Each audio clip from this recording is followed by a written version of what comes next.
राष्ट्रीय शिक्षा नीति 2020 में सुझाया गया है कि देश के छात्रों को एक भारत श्रेष्ठ भारत पहल के अंतर्गत ग्रेड 6 से 8 में भारत की भाषाएं पर एक मजेदार गतिविधि में भाग लेने के लिए प्रोत्साहित किया जाए। इस प्रकार की गतिविधि में छात्रों को अधिकांश रूप से प्रमुख भारतीय भाषाओं की उल्लेखनीय एकता के बारे में जानने में मदद मिलेगी, जिसके अंतर्गत वे समान ज्ञानात्मक और वैज्ञानिक रूप से व्यवस्थित वर्णमाला और लिपियों, उनकी सामान्य व्याकरणिक संरचनाओं, संस्कृत तथा अन्य शास्त्रीय भाषा से इनकी शब्दावली के स्रोत और उद्भव को ढूंढने से लेकर इन भाषाओं के समृद्ध अंतर्प्रभाव और अंतरों को समझ सकेंगे।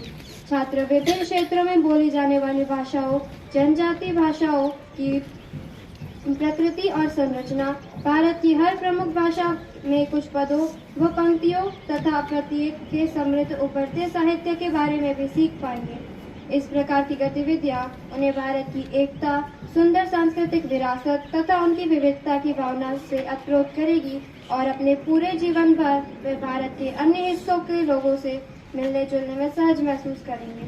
अपनी मातृभाषा के साथ साथ अधिक से अधिक भारतीय भाषाओं को सीखने के लिए अनुकूल वातावरण बनाने तथा पड़ोसी भाषा के प्रति प्रेम और आनंद की अनुभूति के लिए भाषाई सौहार्द विकसित करने की आवश्यकता है।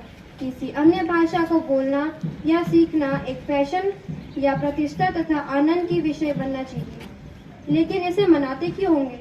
इसका उत्तर है, इसी भावना को ध्यान में रखते हुए सुब्रमण्य भारती के जन्म जयंती 11 दिसंबर को भारतीय भाषा दिवस के रूप में मनाया जाएगा, जिसके उद्देश्य हैं: पहला, छात्रों को भारतीय भाषाओं के बारे में जानकारी देना। दूसरा, लोगों को कुछ और भारतीय भाषा सिखाने के लिए प्रोत्साहित करना। तीसरा, संस्कृत, कला आदि में विविधता का उत्सव मनाने के लिए और लोगों को भारतीय भाषाओं के माध्यम से राष्ट्रीय एकता, सद्भावना और अखंडता का अनुभव कराना। चौथा, यह दिखाना कि भाषा कैसे एक आनंददायी अनुभव हो सकता है। पांचवा, राष्ट्र के विकास और एक भारत श्रेष्ठ भारत के लक्ष्य को साकार करने के लिए भारतीय भाषाओं की आवश्यकता को रेखांकित करना। तो आइए जानते हैं इसे कहाँ और कौन मना सकते हैं। पहला, भारतीय भाषा उत्सव को विश्वविद्यालयों और महाविद्यालयों में आयोजित किया जाएगा। दूसरा, यह संस्थान अपने पड़ोसी संस्थानों एवं विद्यालयों के छात्रों एवं उनके अभिभावकों को भी उत्सव में आमंत्रित कर सकते हैं। तीसरा, इसमें विभिन्न भाषा संघ, भाषा क्लब, सांस्कृतिक, कला एवं साहित्यिक स्थान भी शामिल हो सकते हैं। चौथा, विभिन्न प्रकार की भाषाई अनुभव को उत्सव में शामिल करने के लिए पड़ोसी कस्बों, जिलों या राज्यों के लोगों को, संस्थाओं को भी आमंत्रित किया जा सकता है। और इसमें हम क्या क्या कर सकते हैं? पहला, विभिन्न भाषाओं में भाषण, गायन, लेखन आदि जैसी प्रतियोगिताएं। दूसरा, उन छात्रों का अभिनंदन जो बहुत सारी भाषाएं जानते हैं या जो प्रमुख भारतीय भाषाओं की लिपियां पढ़ सकते हैं। तीसरा, विभिन्न भाषाओं में नाटक, कला प्रदर्शन, संगीत, भाषाई खेल आदि। चौथा, विभिन्न भाषाओं को बोलने की आनंददायी अनुभूति करने वाले काउंटर। पांचवा, विभिन्न भाषाएं क्षेत्रों से संबंधित फूड कॉर्नर। छठा, भारत की भाषाई विविधता, एक भारत श्रेष्ठ भारत के लिए भारतीय भाषा को महत्व को दर्शाती प्रदर्शनी। आखिर इस उत्सव के परिणाम क्या होंगे? यह लोगों में अपनी मातृभाषा पर महारत हासिल करने के साथ ही अन्य भारतीय भाषाओं को भी सीखने के प्रति उत्साह को गति देगा। यह व्यक्तियों तथा बृहद समाज के बड़े स्तर पर सांस्कृतिक जागरूकता और समावेशी चिंतन को बढ़ावा देगा।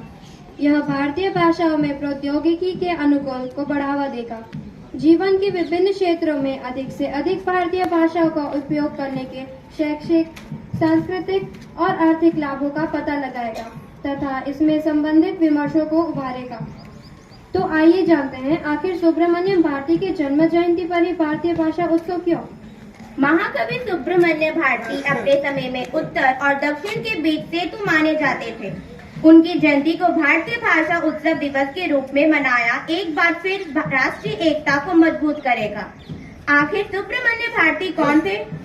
चिन्नास्वामी सुब्रमण्यम भारती एक सुप्रसिद्ध भारतीय लेखक, कवि और पत्रकार, भारतीय स्वतंत्रता सेनानी और तमिलनाडु के समाज सुधारक थे।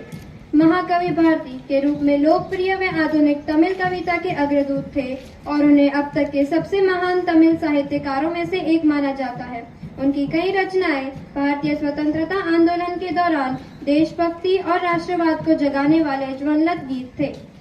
उनमें से स्वदेश मित्रन और भारत उल्लेखनीय समाचार पत्र थे। भारती भारतीय राष्ट्रीय कांग्रेस के सक्रिय सदस्य भी थे। 1908 में ब्रिटिश भारत सरकार द्वारा भारती के खिलाफ उनकी क्रांतिकारी गतिविधियों के लिए गिरफ्तारी वारंट जारी किया गया था, जिसके कारण उन्हें पांडुचेरी जाना पड़ा, जहां वे 1918 तक रहे। भारती द्वारा लिखित साहित्य का दायरा बहुत विस्तृत था, जिसमें धार्मिक, राजनीतिक और सामाजिक पहलू शामिल थे। भारती द्वारा लिखे गए गीतों या व्यापक रूपों से तमिल फिल्मों और संगीत समारोह में उपयोग किया जाता है। धन्यवाद।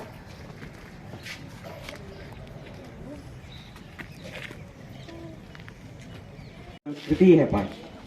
भारत में बेहद रोचक और प्राचीन संस्कृति है पाई, क्योंकि विभिन्न भाषाओं की विरासत है इसमें समाई।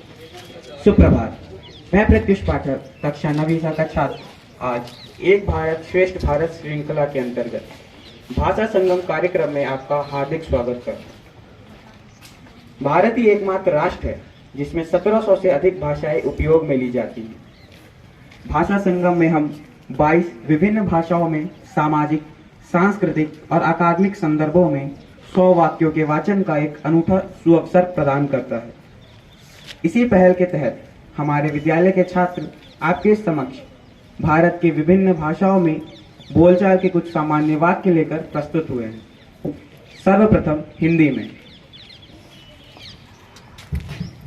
नमस्कार, मेरा नाम लय है, मैं ठीक हूँ और आप सब लोग कैसे हैं? गुजराती में। जय श्री कृष्ण, माરું નામ ઝલક છે, તમે બધા કેમ છો? હું ઠીક છું। बंगाली में। নমস্কার, আমার নাম রিধিমা সেনগুপ্ত। আপনারা সবাই কেমন আছেন? আমি ভালো আছি। मराठी में। नमस्कार, तुम्ही कसे आहे? मी चांगला आहो। तेलुगु में।